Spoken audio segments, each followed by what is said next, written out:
What's up guys, Happy New Year's, it's the Hockey Radar tracking drafts and prospects, and today I'll be giving my very quick recap of the group stage for the 2026 World Juniors before going into my quarterfinals breakdowns and predictions. If you like videos like this, make sure to check out the rest of my page and subscribe for tons more prospect content. Like I said, I'll do a quick recap of the group stage before a more in-depth quarterfinals breakdown. So starting with Group B this time, Canada tops their group for the first time since 2022 with 11 points, followed by the Czechs with 8, Finland with 7, Latvia with 4, and Denmark with 0. Canada put up what is likely their strongest and most complete group stage performance in 3 years. Czechia proved me wrong, defeating the Finns and securing second place and a strong shot at a 5th straight semifinals appearance. Finland started off extremely hot and cooled off, facing the Czechs and Canada in the second half of the group stage, as they also dealt with an injury to their captain. Latvia played very well considering the tough competition in their group, and they pushed Canada to overtime and were one shot away from another upset, but regardless, they secured their spot in the quarters, and unfortunately for Denmark, they were not able to grab any points or upset any top teams and will face off in the relegation game to attempt to keep their spot in the top division next year. Over in Group A, as I predicted, Sweden and USA finished 1 and 2 with 12 and 9 points respectively, followed by a surprise Switzerland in 3rd with 6 points, Slovakia in 4th grabbing the last quarter's ticket, and Germany at 0 points, who will face off in the relegation game. Sweden finally broke out offensively in the Germany game as I predicted and followed that up with a dominant win versus the US, setting themselves up for an easier quarterfinals matchup. USA looked shaky at times, almost giving up points to Switzerland and Slovakia before ultimately giving up 3 points to Sweden. Switzerland surprised and impressed me, picking up that win versus Slovakia, who looked very good up until that first period versus the Swiss. Congrats to them as they'll move on to the quarterfinals. And Slovakia, who came up just short in every single one of their losses, losing by 1 each time, will have another shot to upset a top country as they face Canada in the quarterfinals.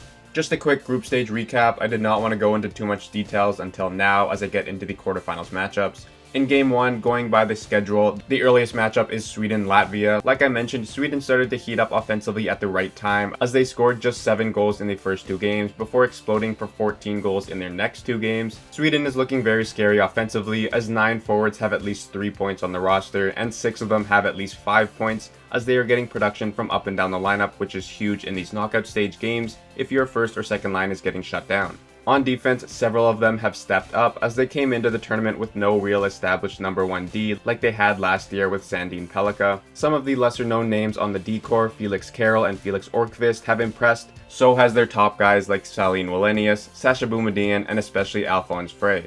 However, as impressive as their offense and defense has been this tournament, for me, what stood out most is their goaltending. I had questions about who would step up as their starter at the start of the tournament, as did others. However, both goalies have performed very well in their appearances, and Luve Herenstam has proved to be a very strong starter for Sweden and a top goalie at this tournament. On the Latvian side, a much different story on offense as they have scored the least amount of goals of any team in the quarterfinals. Kristers Ansons and Bruno Osmanis have led the way so far with 5 and 4 points respectively, as well as a few others sitting at 3 points. However, they will need their forwards to step up in this game if they want any chance of moving on. On defense, the big story is 2026 draft eligible Albert Smits, who has 4 points in 4 games and has been playing tough minutes against the best players on Canada, Finland, and Czechia. He will need to have an MVP level game to help lead his D-core to shut down Sweden's heavy offense, and coupled with that, Niels Morens will need to keep up his solid goaltending to try to shut the door versus Sweden. Overall, unfortunately for Latvia, this is a very unlucky matchup.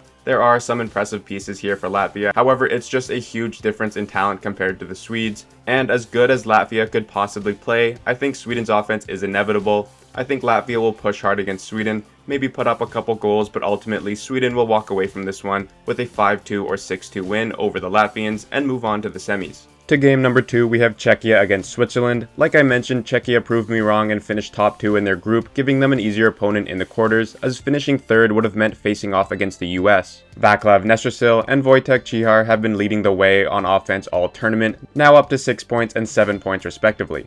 Captain Sikora, Politin, and Adam Banak have all had very strong tournaments as well for the Czechs, and all 5 will surely be key pieces in any wins going forward. What really stands out to me on this roster has got to be the defense though. Thomas Galvis leads the way with 7 points in just 4 games, and Adam Jiricek has put up 3 goals in just 4 games, which included an insane between-the-legs overtime winner against Petteri Rimpinen and the Finns. These two have made a strong case to be on the tournament all-star roster, and this is not even mentioning 2025 top 10 pick Radim Mrtka, who is also a very talented defenseman on their roster. So while the offense is very solid, I think the defense will be their biggest asset going into the knockout stages. In net, they split the games 2-2 between Matias and Orsulak. However, Michael Orsulak played in the team's two tougher games, Finland and Canada, so I would assume he is their starter from here on out. And apart from the Canada game, which brings down his numbers, Orsulak is a very solid option, and with that D-core in front, I would not be too worried. On the Swiss side, similar story to Latvia, in which they have some bright spots on this team. However, I just don't think they can compare anywhere close to the Czechs. Lars Steiner has been their biggest weapon up front with 3 points, as well as Kimi Korbler. As I mentioned before, Captain Leon Mugli has been great on D for the Swiss, as well as Ludwig Johnson, but I would expect Mugli to play monster minutes in the quarterfinals game. In net, like the Czechs, they split the 4 games evenly between Kirsch and Neuenschwander, and they both put up very impressive numbers. I would think Kirsch gets the start, however would not be surprised if Neuenschwander gets it. Either way, I think Swiss's best chance at an upset will come from their crease if either of these goalies can really shut the door and the Swiss can get a couple goals. Ultimately, like the Sweden-Latvia matchup, I think there's just too much talent difference between these two teams, and I think Czechia will have no problems in this game and walk away with a 3-0 or 3-1 win and move on to their 5th straight semis and meet the Swedes for an exciting matchup. Over to Game 3 and the other half of the bracket, USA-Finland, easily the most evenly matched game and a rematch of last year's gold medal game. Starting with the higher seed, the US have had some scares and have not looked as dominant as years past, as they narrowly beat the Swiss and the Slovaks before losing pretty decisively to the Swedes on New Year's Eve. Like the Swedes, I would say their production has been fairly spread out amongst the forwards, which is a good sign. Late addition to the team, Will Zellers leads the way with 7 points, and I believe has 3 game-winning goals this tournament, proving his ability to come up clutch in key moments. And captain Brody Ziemer is closely behind with 6 points. James Hagens has turned it on as of late, and I am still waiting on Cole Eiserman to start putting up some more points. On defense, losing Cole Hudson for the second half was brutal for the US, and I can only hope that he will be back for the quarters. In fact, this matchup has some of the most key injuries, with Max Plant, Cole Hudson, and Aaron Kiviharu all missing time. In Hudson's absence, Chase Reed has really stepped up, as the 2026 draft-eligible D-man has 4 points in 4 games, and will have to continue this if Hudson misses any more time. Overall though, very little production coming from the blue line, which is concerning, as not only are they not helping out their offense, but they are struggling to keep the puck out of their own net as well. This also is not helped by the fact that the US have been rotating all 3 goalies this tournament and have struggled to find a consistent starter this late into the tournament. I would think you have to go with Nick Kempf in the quarterfinals, who only played 1 full game and came in relief for Noling in the Sweden game. While that one game was against the Swiss, both Noling and Caleb Heel have proved that they cannot be relied on in this tournament. On the Finnish side, like I said, they have cooled off in the last 2 games and come into the quarterfinals with 2 straight losses. On offense, another team with very spread out production from all over. Vestarinen, Ruhonen, and Kuta lead the way, but many other forwards have been contributing. Lassi Boilis has been solid with 5 points in 4 games on defense, but Kiviharu is the backbone of that D-core, and for competition's sake, I really hope he is back for the quarterfinals, as is Hudson and Plant.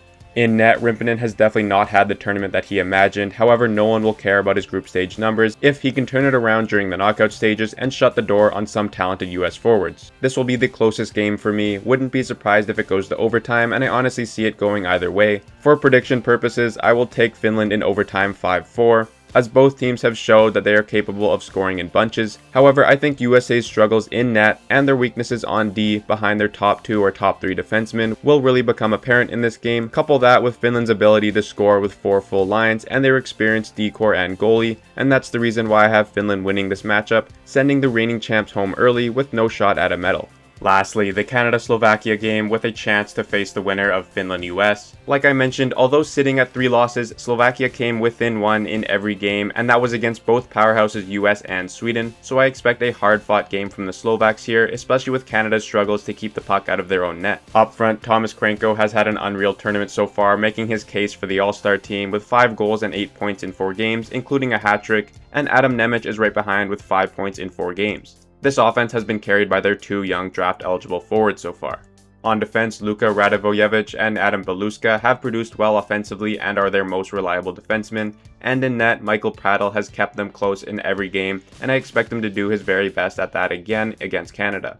Over to the Canadian side, the offense has been led by McKenna and Hage, each at 8 points. McKenna has been very impressive this tournament and is showing signs again of being a #1 pick. Who's impressed me most on offense though is the third line of Sam O'Reilly, Caleb Desnoyers, and Cole Baudouin, as they have shown a ton of hustle and reliability. I would expect this line to continue to flourish this tournament as every team will be focusing on shutting down Gavin McKenna's top line. On D, Parekh has an impressive 8 points, however throughout this lineup there have been several defensive lapses that have led to goals this tournament, which is very concerning going into the knockout stages, especially with Carter George currently not at the top of his game. Defensively is where I'd say the team struggles the most, as they let in 5 against Czechia and 4 against the Finns, which included several wide open chances in front and no one tying up the open man. In net, Carter George has had a significant drop-off in numbers compared to last year, however he still got into 3 games and I would assume he still gets the net for the rest of the tournament regardless of his group stage numbers.